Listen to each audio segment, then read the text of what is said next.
이 주일을 주의 전으로 부르셔서 주의 말씀을 듣는 귀한 시간 주심을 감사를 드립니다.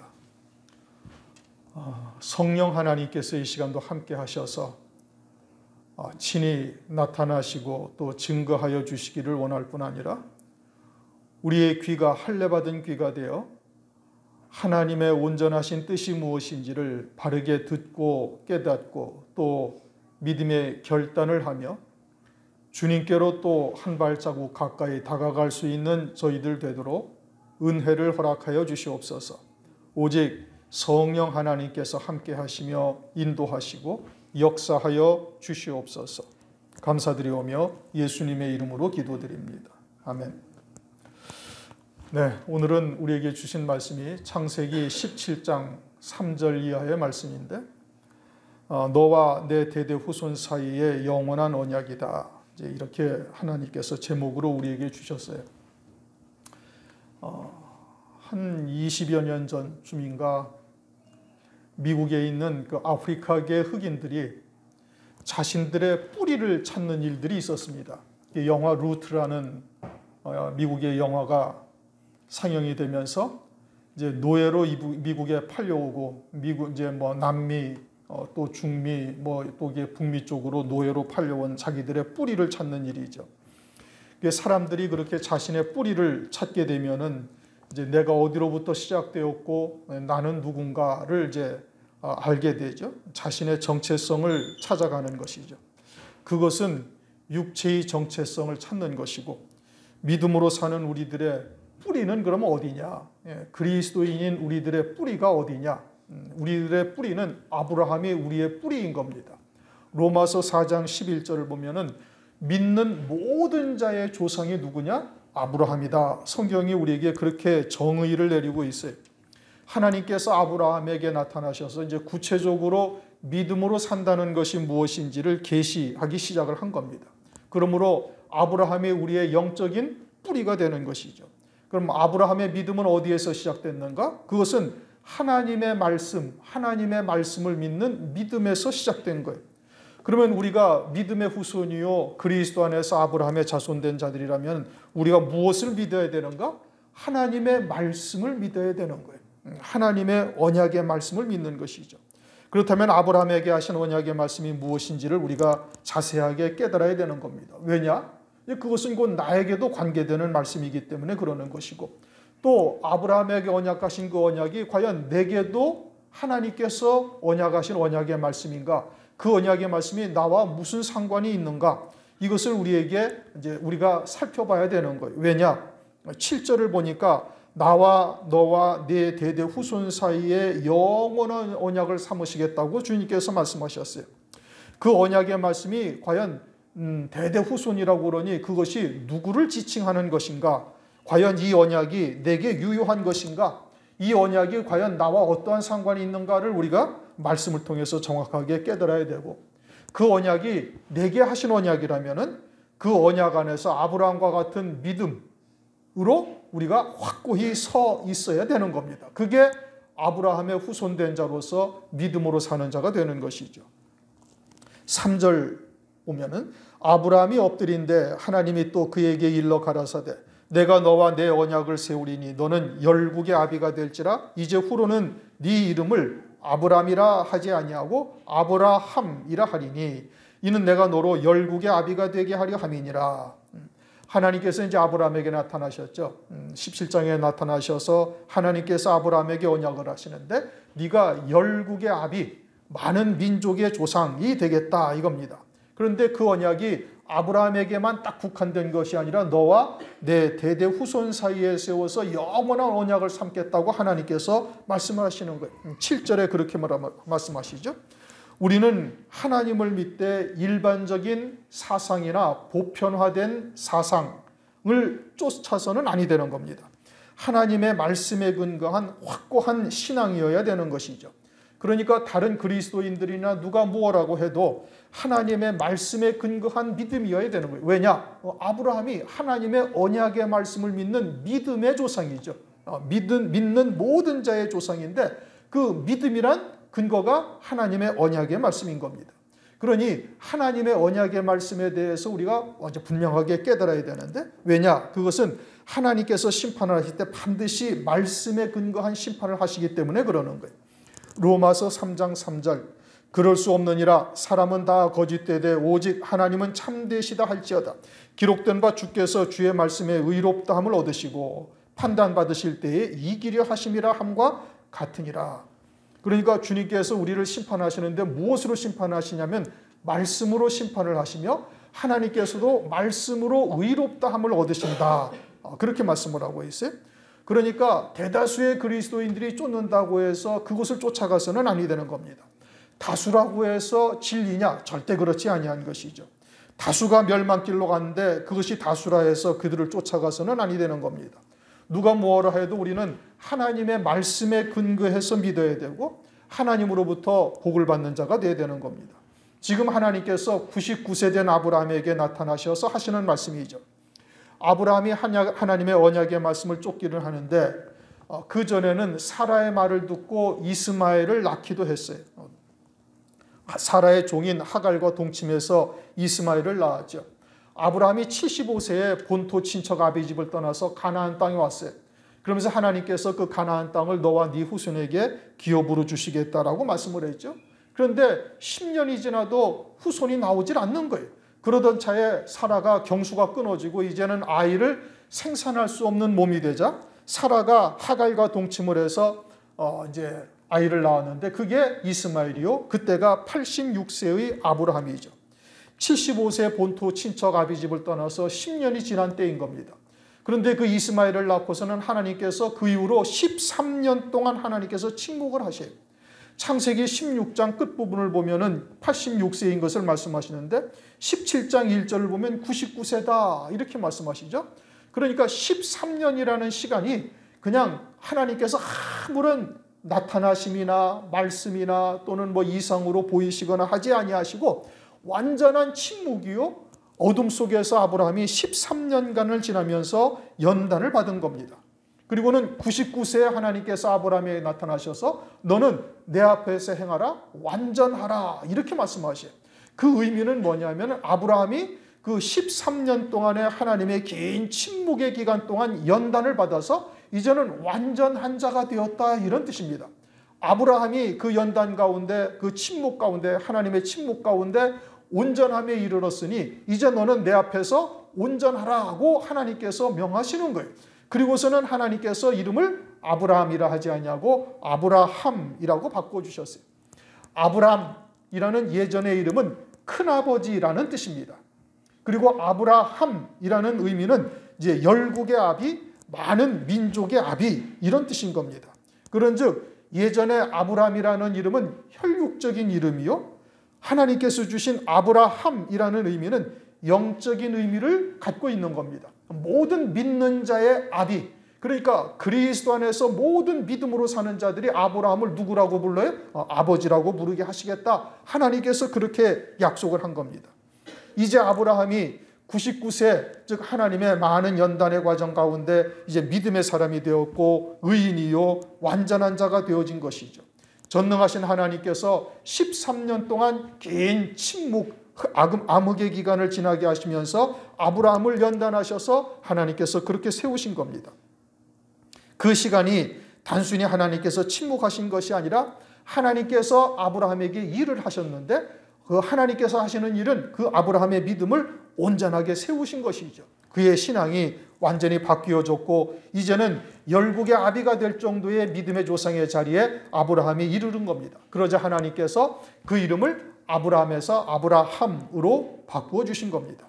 하나님께서 이름을 아브라함이라고 바꾸니까 아브라함이 믿음의 조상이 된 것이 아니고 아브라함이 그와 같은 믿음의 자리에 세워지고 난 이후에 하나님께서 그러한 완전한 자라는 표징으로 아브라함이라고 이름을 바꾸어 주셨다 이런 뜻인 겁니다.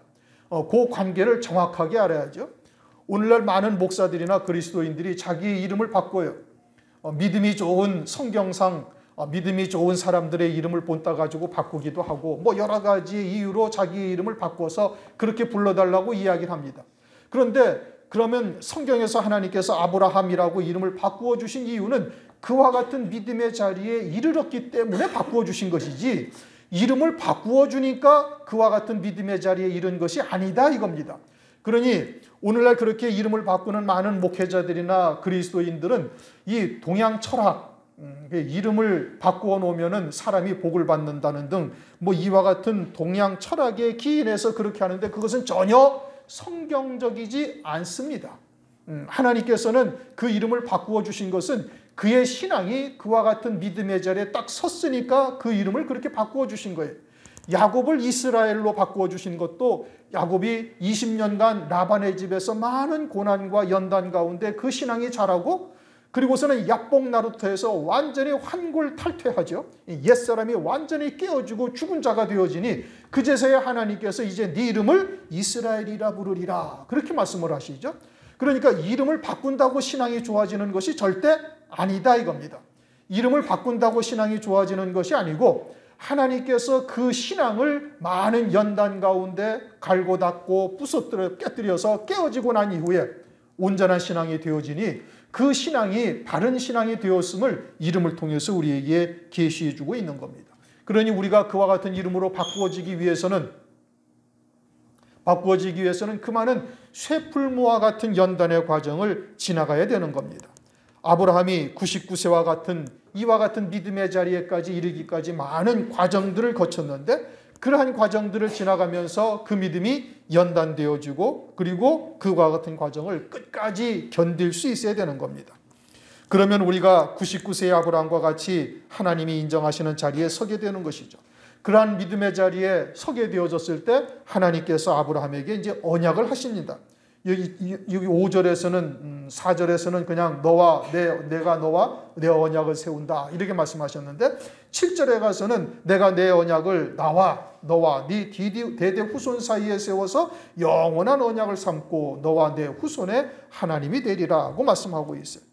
하나님께서 아브라함과 언약을 세우고 아브라함뿐만이 아니라 내 대대 후손과 함께 언약을 세우시겠다라고 말씀하고 있는 겁니다. 그러면 여기서 말씀하시는 대대 후손과 언약을 세우시는데 이 대대 후손이 누구냐? 이것이 이제 우리가 성경을 통해서 확인해 봐야 할 내용인 것이죠. 많은 목사들은, 신학자들은 생각하기를 이 하나님께서 아브라함과 언약을 세웠고 또 대대 후손이라는 것은 혈통적 유대인과 하나님과 언약을 세우신 것이다 라고 이야기를 해요. 그러니까 이방인인 우리들, 이제 당시에 아브라함을 하나님께서 택하시고 하나님의 자녀로 삼으셨죠. 그리고는 이 언약은 유대인들과 세운 것이지 이방인인 우리들과는 상관이 없다. 그래서 그들은 친아들이요 우리는 양자요, 그들은 참 감람나무요 우리는 돌 감람나무라고 생각을 하는 겁니다. 그래서 이러한 언약에 별로 관심이 없어요. 이거는 아브라함과 구약 때의 일이지, 구약 때도 한참 전에 거의 예수님이 오시기 한 2000여 년 전에 있었던 일이고 그것은 아브라함과 상관된 일이고 우리와는 관계가 없다 그렇게 생각을 하고 관심을 두지 않습니다. 그런즉 이 내 대대 후손이 누구인가 하는 문제를 우리가 심각하게 말씀을 통해서 상고해 봐야 되는 것이고 그것은 성경 안에서 이 대대 후손이 누구인가를 살펴봐야 되는 겁니다. 사람들이 뭐라고 얘기해도 그러한 말에 우리가 현혹돼서는 안 되는 거예요. 성경이 뭐라고 말씀하시는가 이것이 중요한 것이고 그러한 하나님의 말씀을 우리가 믿어야 되는 겁니다. 갈라디아서 3장 16절 이 약속들은 아브라함과 그 자손들에게 말씀하신 것인데 여럿을 가리켜 그 자손들이라 하지 아니하시고 오직 하나를 가리켜 네 자손이라 하셨으니 곧 그리스도라. 갈라디아서 3장 16절을 보면 하나님께서 아브라함과 언약을 하셨는데 그 언약에 대대 후손, 네 후손과 너와 네 후손과 이 언약을 세우겠다라고 말씀을 하셨는데 후손들이라고 복수를 말씀하지 아니하시고 내 후손, 딱 한 사람의 후손을 말했다. 하나의 씨만을 말한 것이다. 이제 씨, 자손, 후손, 이제 씨 같은 뜻인 겁니다. 단 하나의 씨만을 말한 것이요. 그 단 하나의 씨, 후손은 누구냐? 곧 그리스도다. 이렇게 성경에서 딱 결론을 내셨어요. 그러니까 창세기 12장에 네 대대 후손이라는 것이 여러 사람을 이야기했다거나 또는 혈통적 후손인 이삭을 통해서 야곱을 통해서 또 12자손으로 이어지는 이스라엘 지파를 통해서 약속하신 말씀이 아니고 딱 한 사람만을 가리켜 말씀하신 것이다. 이렇게 성경에서 이 후손이라는 것에 대한 정의를 딱 내리신 겁니다.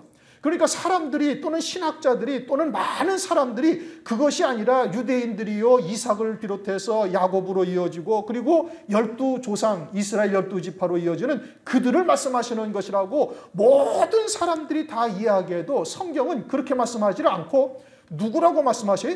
그리스도다. 딱 한 사람만을 말하고 있다. 성경은 그렇게 말씀을 하고 있는 겁니다. 그러면 우리가 무엇을 믿어야 돼요? 사람들의 견해, 사람들의 사상을 믿어야 됩니까? 아니면 성경에 기록하신 하나님의 말씀을 믿어야 되는 거예요? 하나님의 말씀을 믿어야 되는 거예요.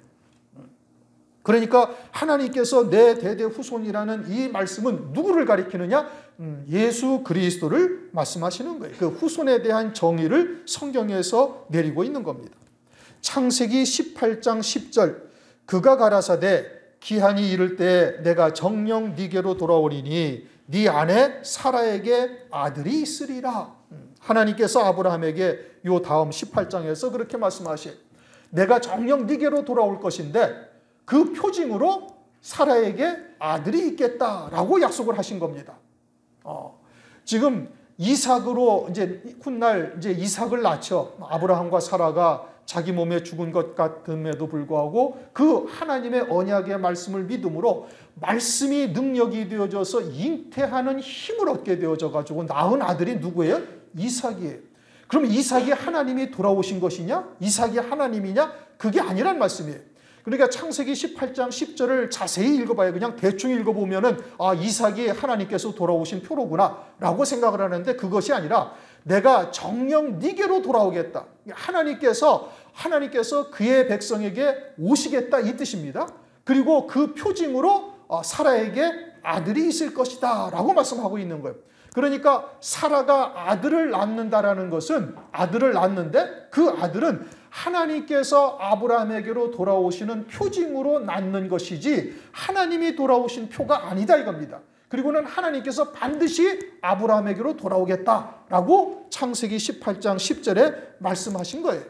그리고서는 처녀 마리아에게 성령이 임하셔서 처녀 마리아가 성령으로 하시는 말씀을 믿으니 남자 없이 처녀가 그 하나님의 말씀을 믿음으로 잉태하는 힘을 얻었어요. 사라가 자기 몸에 죽은 것 같음을 알았죠. 아브라함도 자기 몸에 죽은 것 같음을 이미 알았어요. 로마서 4장 18절을 보면 아브라함이 자기 몸에 죽은 것 같음을 알고 또 사라의 태의 죽은 것 같음을 알고도 믿음이 약하여지지 아니하고 오히려 더욱 견고하여졌다. 이렇게 말씀을 하셔요. 그러니까 아브라함이나 사라가 하나님의 언약의 말씀을 믿는 믿음으로 잉태한 것이 이삭이다 이 뜻이죠.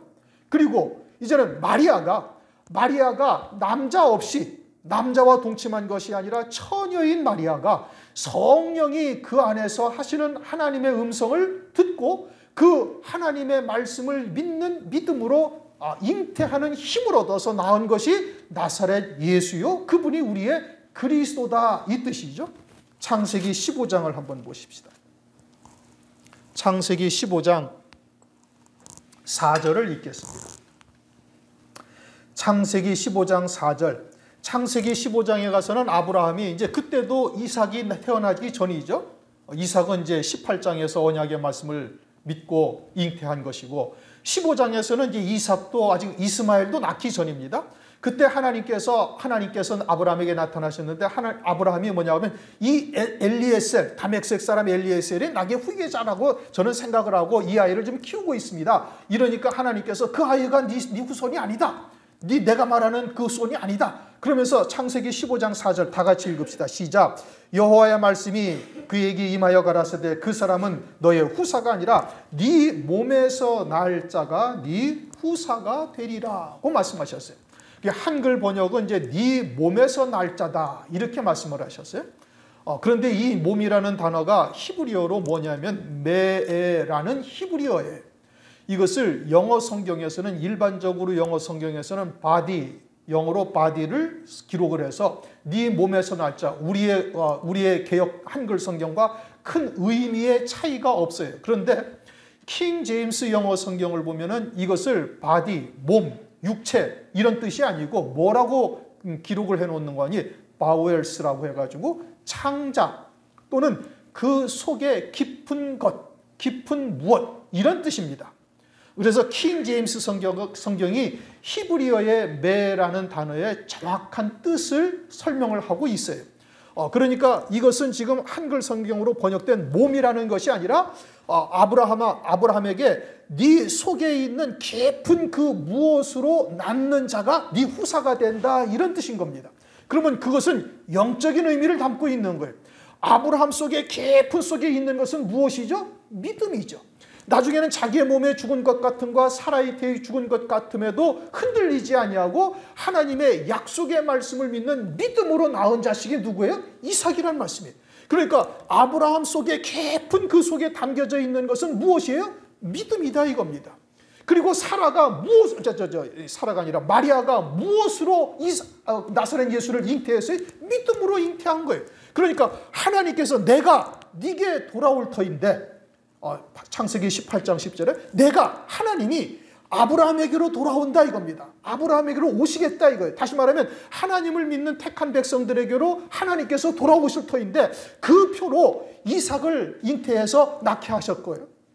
그러니까 아브라함이 무엇으로 낳았어요? 믿음으로 낳은 거예요. 뭘 믿음으로? 하나님의 언약의 말씀을 믿는 믿음으로 낳은 것이 이삭이란 말씀이에요. 그리고 마리아도 마태복음 1장, 누가복음 1장에서도 하나님의 언약의 말씀을 마리아가 믿음으로 말미암아 잉태하는 힘을 얻어서 낳은 것이 누구예요? 마리아 나사렛 예수를 이제 예수 그리스도를 낳은 것이죠. 그러니까 하나님께서 아브라함에게 약속하시기를 네 몸에서 낳을 자라는 것은 육체를 통해서 낳는 것이 아니라 그 믿음으로 낳을 자가 곧 내가 네게로 돌아오는 자가 돌아올 것이 되어지고 마리아가 그와 같은 믿음으로 낳았으니 그것이 곧 뭐예요? 하나님이 오신 것이다. 임마누엘 하신 것이다. 이런 뜻인 겁니다. 아브라함과 다윗의 자손 예수 그리스도의 세계라. 마태복음 1장 1절에 그렇게 말씀을 하시죠. 우리 사무엘하 7장 12절을 한번 보십시다. 그럼 다윗의 자손은 누구냐? 솔로몬을 말하는 것이냐? 그것이 아니고 사무엘하 7장 12절을 보십시다. 사무엘하 7장 12절, 사무엘하 7장 14절부터는 다윗에게 하나님께서 이제 영원한 왕위에 대한 언약을 하시죠. 너와 내 자손에게 내가 영원한 위를 하나님께서 약속하시는데 네 자손이 누구냐?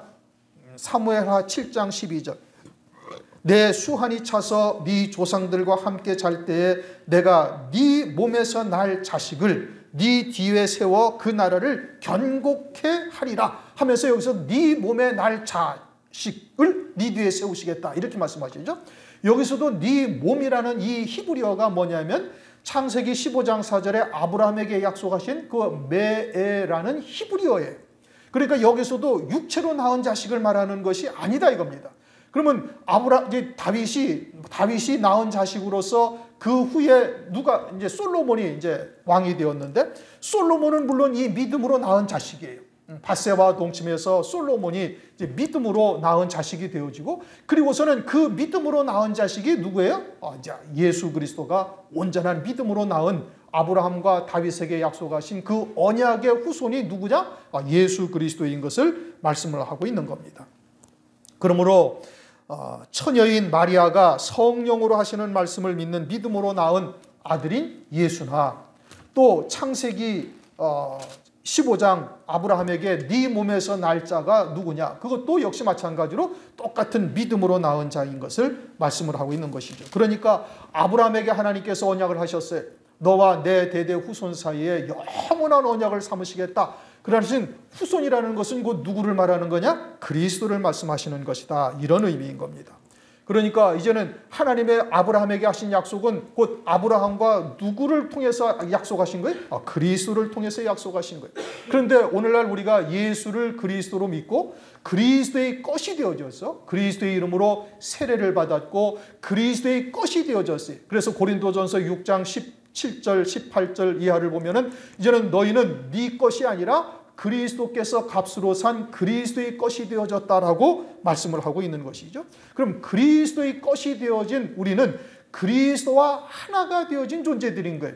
그리스도가 머리가 되시고 그리스도의 지체가 되어져서 이제는 그리스도를 믿는 믿음, 물론 그 믿음이라는 것은 각자 그 믿음이 다르지만 그 믿음의 가장 기본은 뭐냐? 그리스도의 이름으로 세례를 받은 자예요. 그리스도의 이름으로 세례를 받았다라는 것은 우리의 육체는 예수와 함께 이미 십자가 위에 그리스도와 함께 십자가에 못 박혀 죽었음을 믿는 것이고 이제 나는 그리스도 안에 영원한 생명으로 사는 자인 것을 믿는 것이죠. 이것이 교회 안에 들어온 그리스도의 인의 기본적인 신앙이죠. 우리가 그와 같은 믿음 안에서 우리가 살아가고 있어요. 물론 이제 그 믿음의 분량 또 믿음의 그와 같은 정도는 각자 차이가 있을지 모르지만 그 믿음의 시작은 그리스도의 것이 되어졌음을 우리가 고백하고 살아가는 것이죠. 그러면 그리스도의 것이 된 우리는 그리스도와 하나가 되어져 있는 것이고 그리스도와 하나가 되어져 있는 우리들은 아브라함과 함께 하나님께서 언약하신 그 언약의 수혜자가 되는 겁니다. 갈라디아서 3장 29절을 한번 우리 펼쳐서 보시겠습니다. 갈라디아서 고린도 전후서 다음에 갈라디아서 있죠. 갈라디아서 3장 16절을 아까 때 말씀을 드렸어요. 갈라디아서 3장 16절과 갈라디아서 3장 29절을 우리 함께 다 같이 읽어보시겠습니다.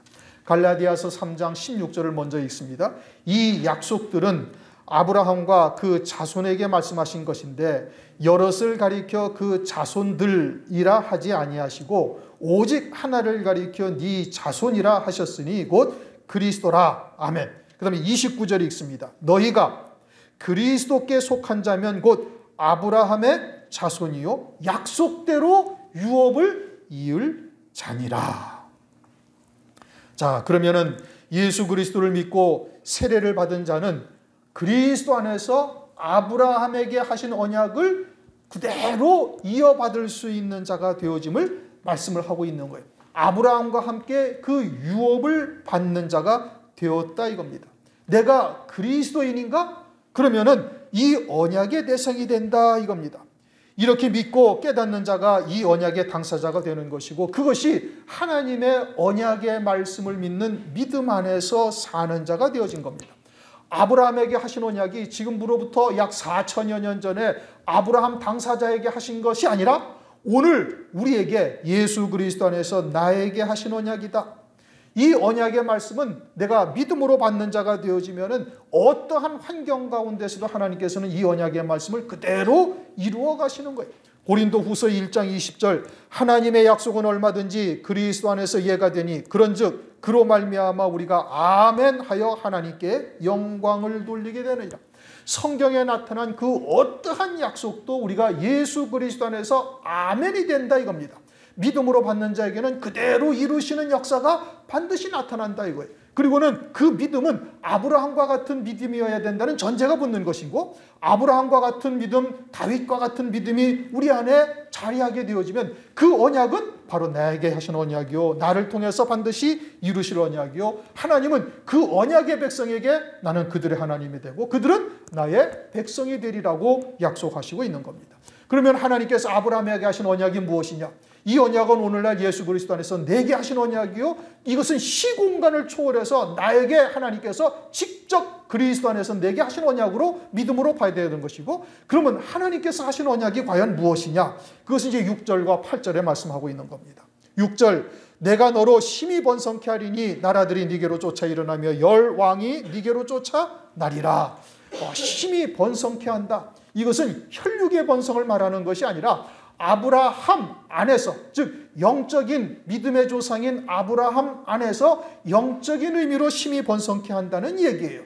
복음과 진리, 예수 그리스도 안에서 복음과 진리를 믿는 우리들로 하여금 이 복음과 진리의 말씀을 증거해서 생육 번성하게 하신다, 심히 번성하게 한다 이겁니다. 아브라함은 디모데를 나의 참 아들이라고 그러잖아요. 고린도전서 4장 19절 내가 복음으로써 너희를 낳았도다. 그러니까 복음과 진리의 말씀을 증거해서 낳은 자손들이 이렇게 심히 번성하게 되어질 것을 말씀하고 있고, 오늘날 예수 그리스도 안에서 심히 이와 같은 복음과 진리의 말씀으로 번성하게 되어질 것을 말씀하고 있는 것이고, 실상은 그리스도의 나라에서 이루어지는 것이죠.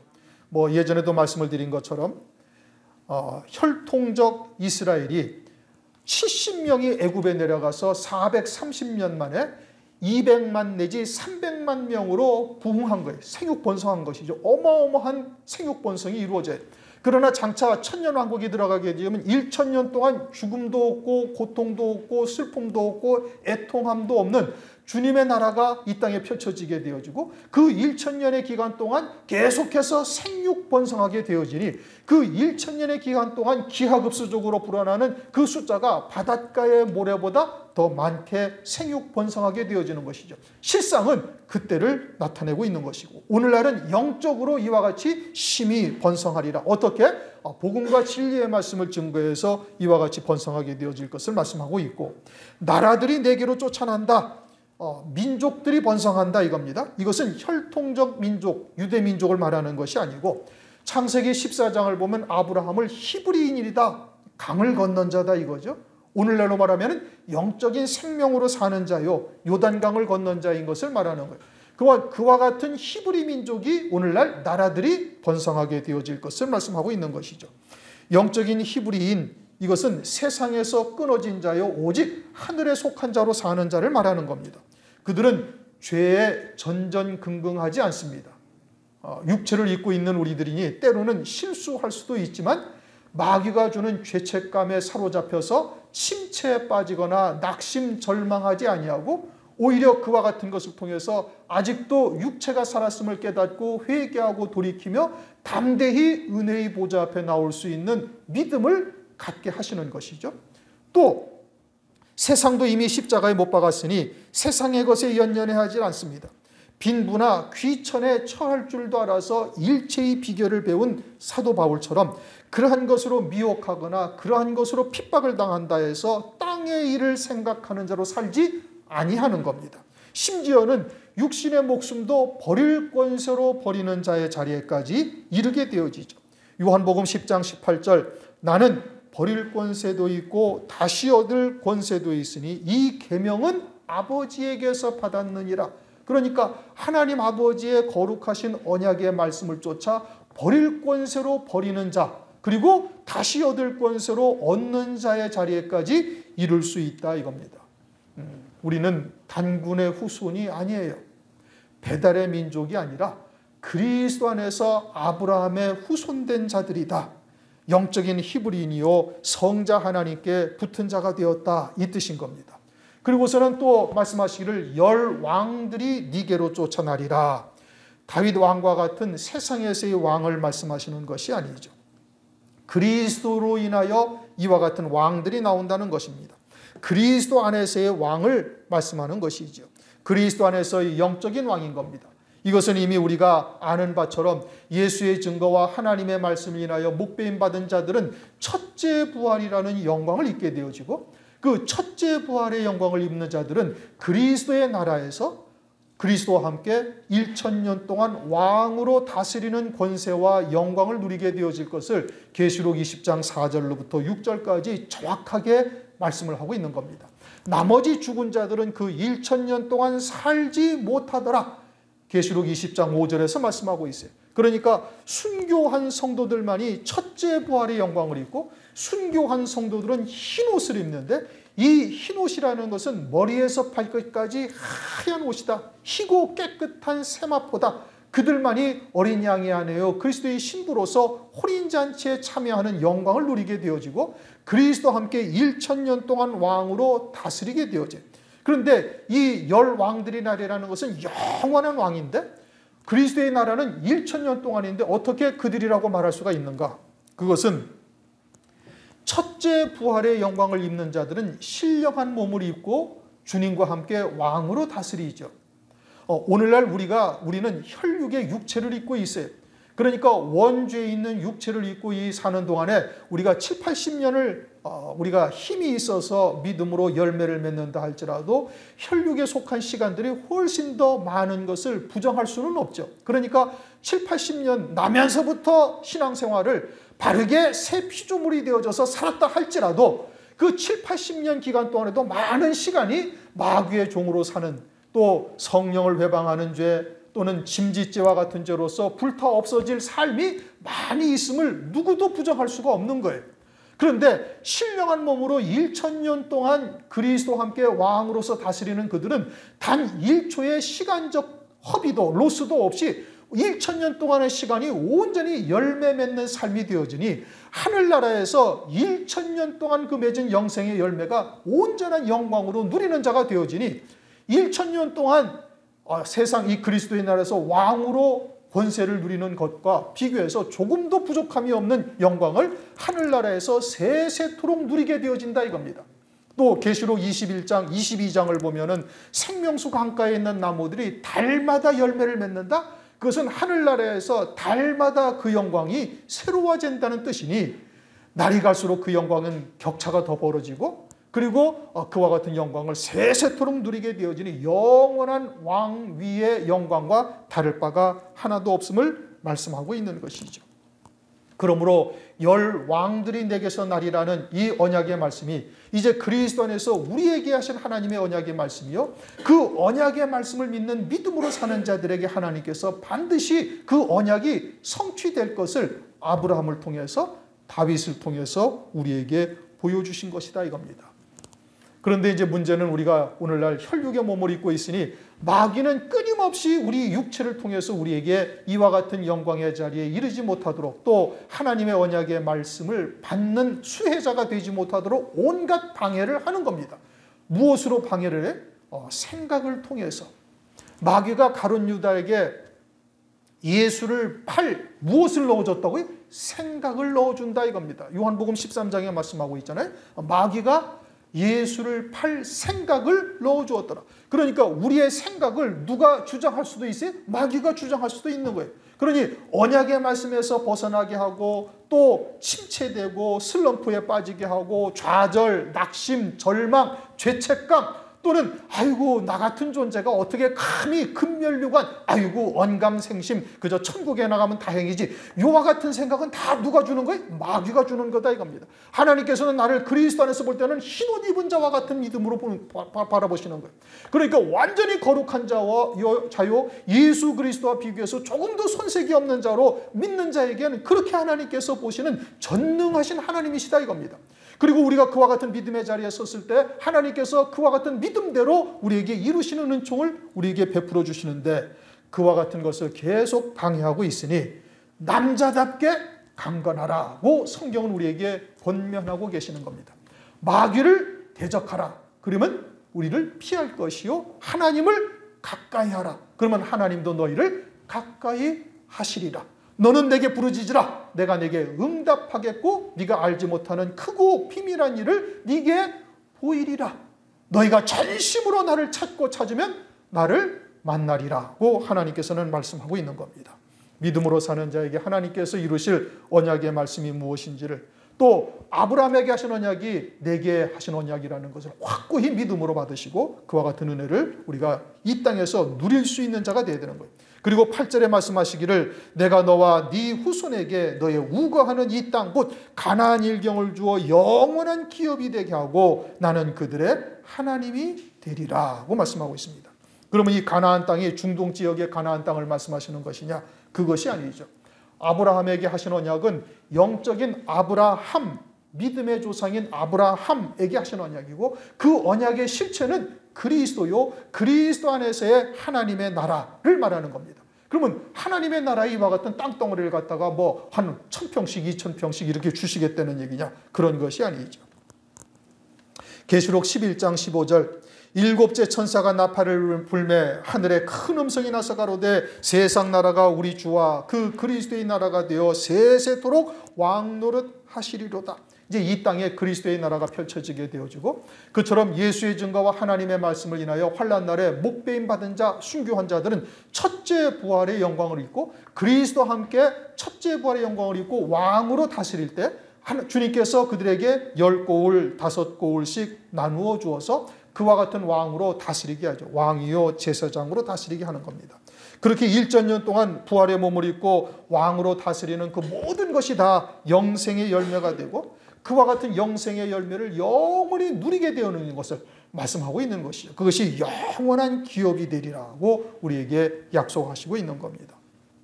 말씀드린 것처럼 첫째 부활한 성도들은 1,000년 동안 열매를 맺는 거예요. 그러니까 그 첫째 부활이라는 것이 순서적으로 1, 2, 3 이것을 의미하는 것이 아니라 헬라어의 원뜻은 아주 탁월한, 으뜸되는 이런 뜻인 겁니다. 그러니까 남들과 비교조차 할 수 없는 거예요. 그래서 하늘에서 궁창에다가 하나님께서 천체를 만드셨는데 해와 달과 별을 만드셨어요. 그리고 고린도전서 15장 41절 보면 해와 같은 영광이 다르고 달과 같은 영광이 다르며 별과 같은 영광이 다른데 별과 별의 영광이 각각 다르더라. 이 땅에서 육체를 입고 신앙생활한 사람들의 영광은 별들의 영광으로 끝납니다. 별들도 밝은 별이 있고 흐릿한 별들이 있듯이 그와 같은 별들의 영광으로 끝나는 것이고, 해의 영광과 별의 영광은 비교 대상이 안 되는 것이 아주 탁월하고 으뜸되는 영광이죠.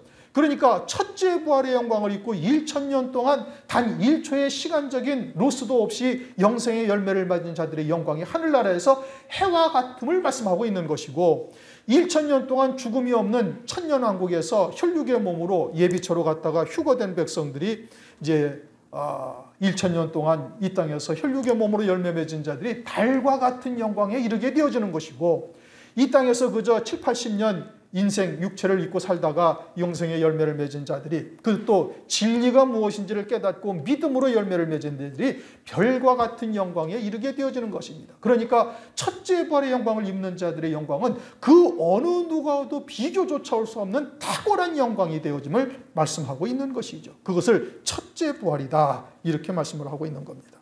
오늘은 창세기 17장 3절 이하에 하나님께서 아브라함에게 약속하시고 내 대대 후손에게 영원한 약속, 언약을 하나님께서 하셨어요.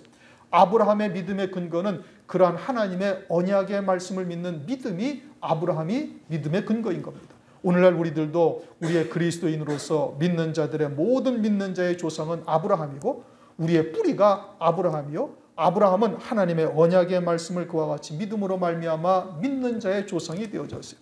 그리고 아브라함에게 하신 언약이 과연 내게도 하신 언약인가? 이것을 성경을 통해서 우리가 확인을 해본 겁니다. 오늘날 우리가 예수 그리스도 안에서 세례받은 자요, 새 피조물이요, 거듭난 자가 되어졌으면 그 언약은 나와 직접 관계가 되는 것이고, 시공간을 뛰어넘어서 나에게 주신 하나님의 언약의 말씀이고, 그 언약의 말씀은 심히 번성하리라, 열 왕들이 네게서 나리라, 가나안 땅을 영원한 기업으로 네게 주시겠다라는 약속인 것이고, 그 언약의 말씀을 우리가 믿는 믿음으로 살되 아브라함처럼 자기 몸에 죽은 것 같음을 알고도 그 믿음이 약하여지지 아니하고 끝까지 그 믿음 안에서 남은 자가 되어진다면 하나님께서는 반드시 그리스도의 나라에서 그 언약을 이루실 것을 우리에게 보여주신 겁니다.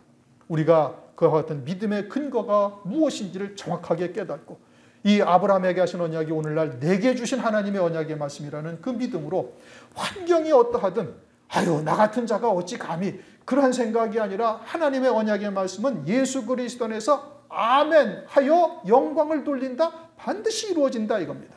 믿음으로 끝까지 남은 자의 반열에 서서 승리하는 우리 모두가 되시기를 주의 이름으로 축원합니다. 우리 다 같이 함께 통성으로 기도하시겠습니다.